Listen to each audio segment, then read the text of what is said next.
Me revoilà avec Lucifer. Et on s'en fout de lui. Bienvenue ou re-bienvenue sur ma chaîne. Ça faisait un moment que j'avais pas posté de vidéo.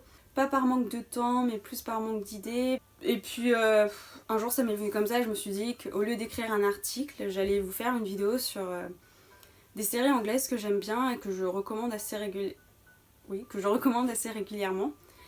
Et du coup, dans les 5 séries, il va y en avoir... souvent, ce sont des drames d'époque. Il y a un peu de policier quand même. Donc je vais commencer avec une série qui a commencé en 2013. La dernière saison devrait être diffusée bientôt sur la BBC Two en Angleterre. C'est une série policière qui a pour acteurs principaux Jamie Dornan et Gillian Anderson, donc je pense que vous avez deviné de laquelle je parle. C'est The Fall. Et voilà, c'était 2 saisons vraiment avec 5-6 épisodes et c'était vraiment fou.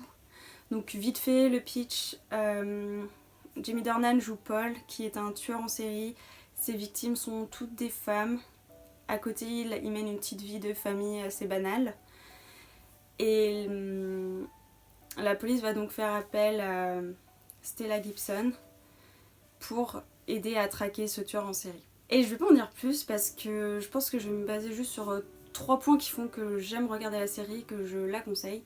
Parce que sinon, j'avais déjà filmé hier et je partais n'importe comment. Bref, voilà.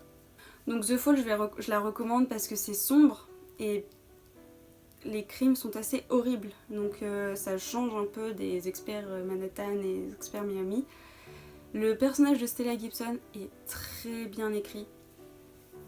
Ça change d'avoir une femme comme ça à l'écran.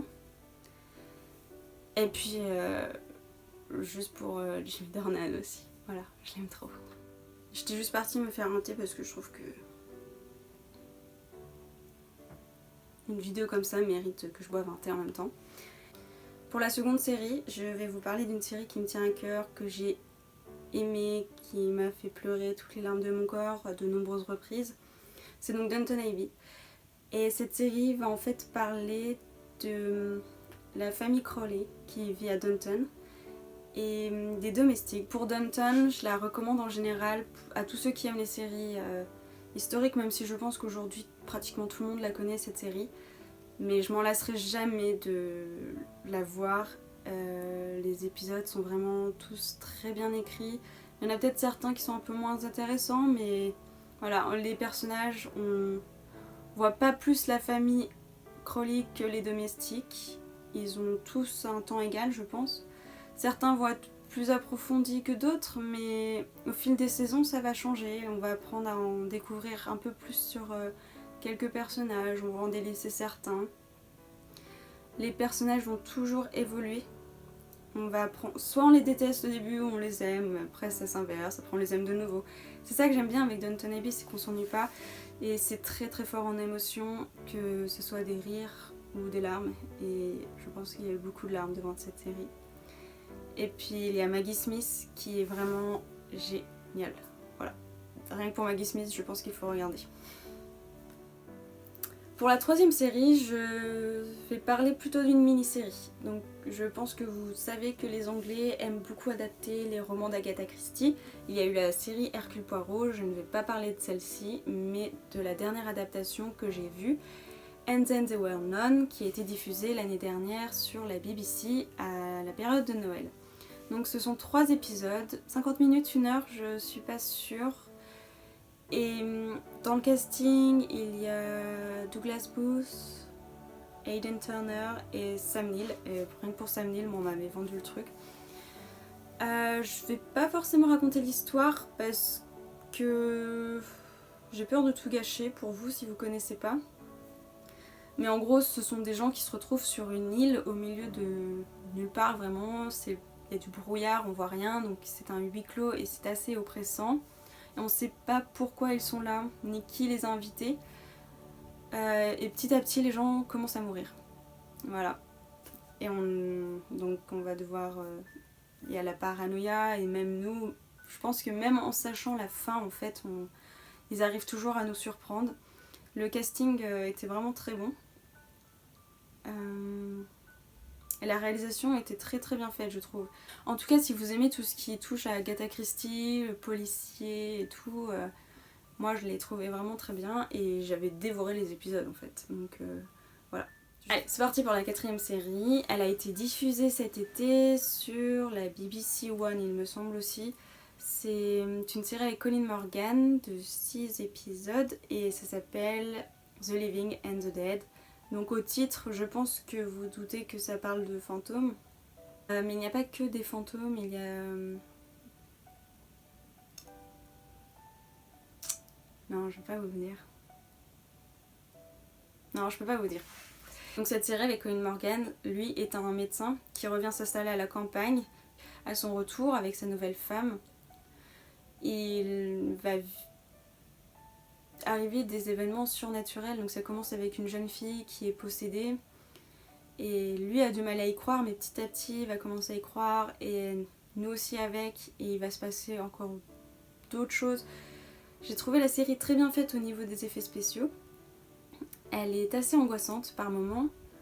Elle peut être très dure. Il y a un épisode qui a été très dur et très triste. Mais c'était vraiment bien. Donc le casting, il y a vraiment... Moi je connaissais que Colin Morgan dans le casting, mais rien que pour lui il est très bon.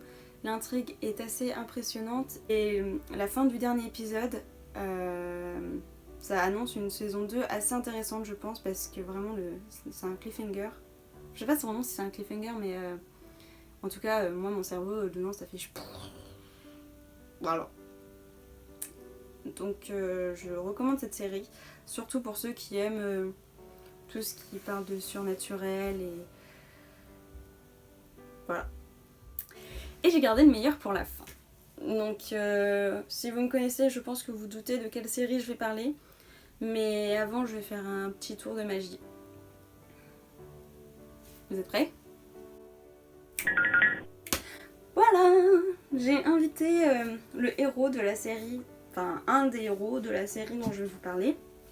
Il s'agit en effet d'Orgueil et Préjugés, réalisé en 1995 pour la BBC. La série dure 5 heures en tout, ça doit faire 5 ou 6 épisodes, je ne sais plus trop. Elle a eu beaucoup de prix et de nominations. Voilà. En fait, je sais même pas quoi dire parce que j'aime trop cette série. J'ai d'être un peu plus objective. La série a très mal vieilli, ça je le reconnais. Donc, vous vous en doutez, c'est une adaptation du roman de Jane Austen et je pense que c'est l'adaptation la plus fidèle que j'ai pu voir. Donc Orgueil et Préjugés, je sais pas si je dois raconter l'histoire parce que vous devez connaître un petit peu, mais en gros il y a la famille Bennett et il n'y a que des filles dans cette famille, donc pour l'héritage c'est un peu problématique parce que du coup tout va revenir au cousin le plus proche. Et l'inquiétude de la maman, c'est bien évidemment de marier ses filles pour qu'elles aient une bonne situation. Et étonnamment, il y a un jeune homme assez riche qui vient s'installer pas loin pour quelques mois.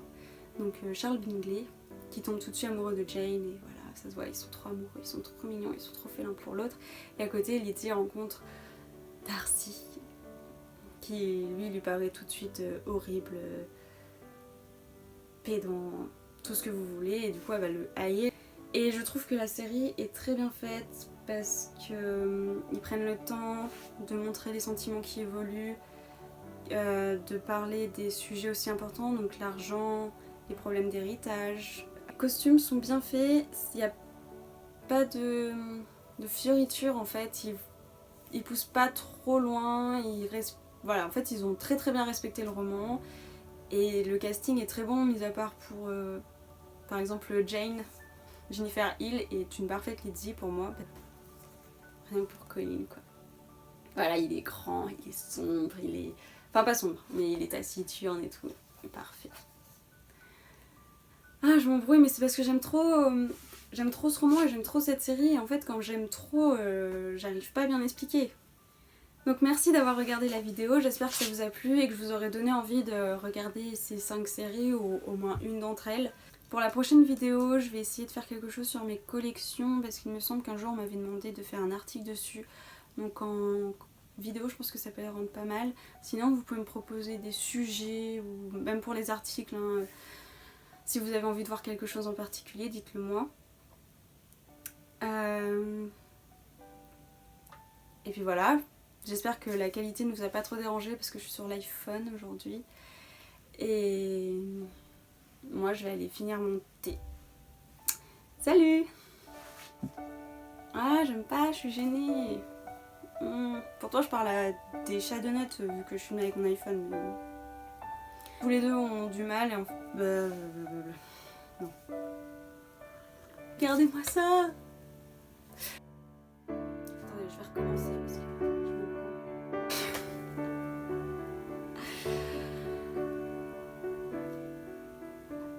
je suis en train d'avaler le fil.